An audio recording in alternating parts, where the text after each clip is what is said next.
Unitate hamartarrak batekoa zati berdinetan zatituta lortzen dira.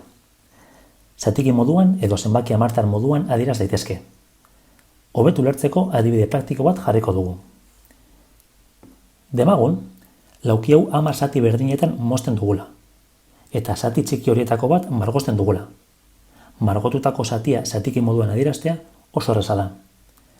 Lehenik eta behin izendatzailean edo azpiko zenbakian unitatea zenbat zatitan banatu dugun adieraziko dugu. Gogoratu, hasierako lauki handia 10 zatitan banatu dugula, beraz izendatzailea 10 izango da.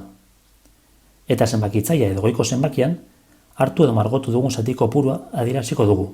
Gure kasuan, 1. Orduan, marrazki honek adierazten duen zatikia da 1 10. Hurrengo adibide honetan, lauki berdina berrirore 10 zatitan banatu dugu, baina oraingoan 6 zati margotu ditugu. Beraz, 6 10. Azken adibide honetan, lauki hau 100 zatitan banatu dugu, eta 9 laukitxo margotu ditugu. Beraz, 9 100. Orain, zatikiak zenbaki hamartar gisa adierazten ikasiko dugu. Izendatzailea 10, 100 edo 1000 bada, zatikia zenbaki hamartar bihurtzea oso erraza da. Horretarako, 0 kopurua kontutan hartu behar dugu. Besterik ez. Gure lehenengo adibidean, 1 10 izendatzaileak zenbat zer ditu? 1, ezta? Horrek esan nahi du zenbaki hamartar bihurtzean komaren atzetik zifra bakarra izango duela. Zifra hori zein den jakiteko zenbakitzailean fijatuko gara. 1. Utzik edatzen zaizkigun hutsunetan 0ak jarriko ditugu. Zer zenbaki lortu dugu?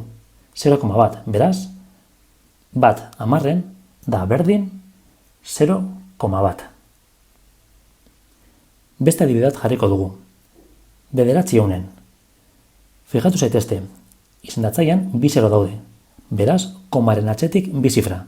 Eta zenbakitzailea 9 denez, orduan azkeneko hutsunean 9 idatziko dugu.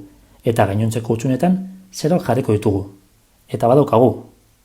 9 100 da berdin 0,0 Azken adibide bat egingo dugu, 27 100.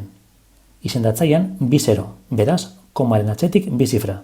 Zenbakitzailea 27, atzetik idazten hasten gara.